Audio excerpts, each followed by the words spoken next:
Welcome back, everyone. Happy Baby Friday. You know, sometimes even your closest family and your friends don't really have the answers that you need or maybe the advice, and that is where we come in. So you have sent in your life dilemmas, and we are helping you solve them today in another edition of Ask Daytime. Shall we begin, X? Let's do it. Okay. First up, Ryan from El Paso says, I don't want to risk being the office jerk, but my coworker's obsession with coffee is an all-day distraction. I say this because he drinks a lot of coffee and all he wants to do after is chat, chat, chat. Oh, hopefully not up close. He also gets really jittery and doesn't let me focus on work. Do I just suck it up and deal with it, or should I buy some headphones? Ryan, yes. You buy those headphones, you put them over your ears, or you stick some earbuds in, because you can't control other people, but right. You can control you. So that's how you fix that issue. You just cover your ears. Yeah. As far as the coffee thing, keep your distance. Maybe if he's got the coffee thing breath going on and you're kind of close by, maybe you just happen to get a piece of gum and offer him one. Yeah. You know, that's all I can suggest. Yeah, that all sounds super polite, the polite way to. I would probably deal with it differently. I'd just be like, look, dude, I got stuff to do. Really good talking with you. We can catch up later, all right? When you're not so turned up, you know what I mean? Yes. Yeah, I know. I was trying to be nice about it. I know. I get it. You know me, deep down, Yeah. I would just go, I can't do this right now. I have so much work. I got to leave in an hour. Can we talk about this tomorrow? That's funny. All right, the next one here.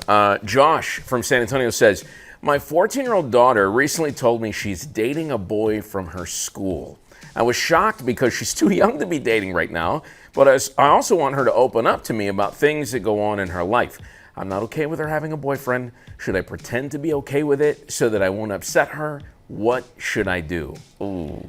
Well, I think as a parent, you need to be very clear with your expectations and your rules. Like, you need boundaries, and kids like boundaries. They like to know.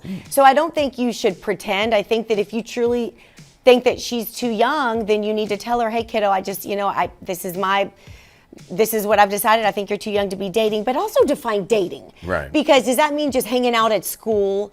That's totally fine. It's not like they can drive and, go make out at the drive-in theater. Right. So I think just be honest with her, and if maybe it's kind of hard for you right now, but maybe if she wants to see this young man, you just be there. They need a chaperone.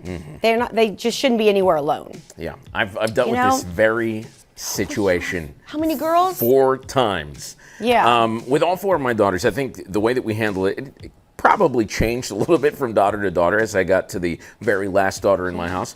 But I think what we did was I said, look, I get it. You're going to have these feelings all normal or whatever, but you're not allowed to date right now. But what you can do is have friends. And you ever want to go, check out something at like, I don't know, main event or something? Yeah. I'll be happy to drive you there. With your friend. With your friend. But I will be there. And that's the end of it. Yeah, and that's why I'm saying chaperone always. Yep. But every kid is different, and the rules have to stay the same, but some you're probably going to worry about more than others. Yes. You know? Yeah, as soon as I offered the chaperone, it shut it down pretty quick. I don't want to go anymore. Never mind, I don't have a boyfriend. I don't like I'm him. good. He's not my type, Dad. Exactly. Okay, next up. Paige from McAllen says, these are long questions. I know. I could use help with handling a work friendship that is going through some ick. A good colleague of mine stole my research idea, and my boss absolutely loved my work. Ever since then, my friendship with my colleague has changed. He didn't even apologize for doing that. I have since developed a fear where I can't easily share with others anymore. How should I go about it? Paige mums the word. Clearly you can't trust that person, but really honestly, you don't need to be sharing your ideas anyway, unless it's like crucial to, something you're doing every single day and it's a team effort. Right. But if it's just, hey, I have some great ideas, I want to let my boss know, send them directly to the boss. So there's no middleman and no chance of that happening again. I also think you should confront this coworker. You're not going to trust them again, but just let them know, hey, that wasn't cool. Yeah. And just see what they have to say for themselves. Yep. Some things you just got to call out. You can't ignore, and that's one of them. Yep, I'm 100% That's not agree. cool. 100% agree with you. I think at the end of the day, people will always show their true colors. Just give them a little time. Never pay attention to exactly what they're saying, but what they do. Exactly what they do, because they'll show you. And then this may be a painful lesson. You may have to learn from this, and moving forward, you keep your great ideas for when you're about to shine. That was me. There it is. Zip. Yep. Throw away the key. There it is. I mean, they're yours. Yeah. They were created right here. You have the copyright. That's right. You own them. Okay. Finally. Peter from San Antonio says, my girlfriend's grandma recently gifted her a perfume for her birthday, but I think it smells terrible. Every time she wears it, my stomach starts to feel funny and I become nauseous. Oh, no. I know the No. perfume means a lot to her because it was a gift from her grandmother, but it's almost impossible for me to be around her when she wears it. Is it mean of me? I don't think I should say anything, but I also don't know how much more I can handle. Ooh. Oh, Peter, you poor thing. How long have you been dating? Right. Because if you've been together a while, I think you can pretty much just come out and say, babe, I love you so much, but I do not love that perfume. And I know you loved your grandma, but it's doing something to me and it's making me feel not so great. I think she'll go, oh my gosh, I'm so embarrassed. You've been nauseous every time I've worn this. Right. So just be honest with her.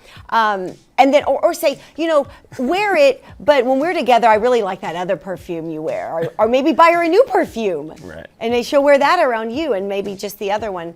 Or I would say around grandma, but it was grandma's. It was grandma's, So yeah. just maybe around her friends. Just be honest. Those are great suggestions, I think. The only thing I could possibly say is obviously want to be truthful with her, but maybe you buy some sort of keepsake where you can put the perfume in there and be like, I don't want to waste it all. This was grandmother's. I don't want it to go. So let's put it in a case. We'll Lock put a it. little plaque at the bottom so you know it's from grandma. And then you never have to smell it again. Never. And you keep the key. That's right. So that she can never get into that perfume. It's like in a museum. Yeah. A little museum. That's Think good. about it. I like that, X. Well, hopefully we helped y'all. We did our best.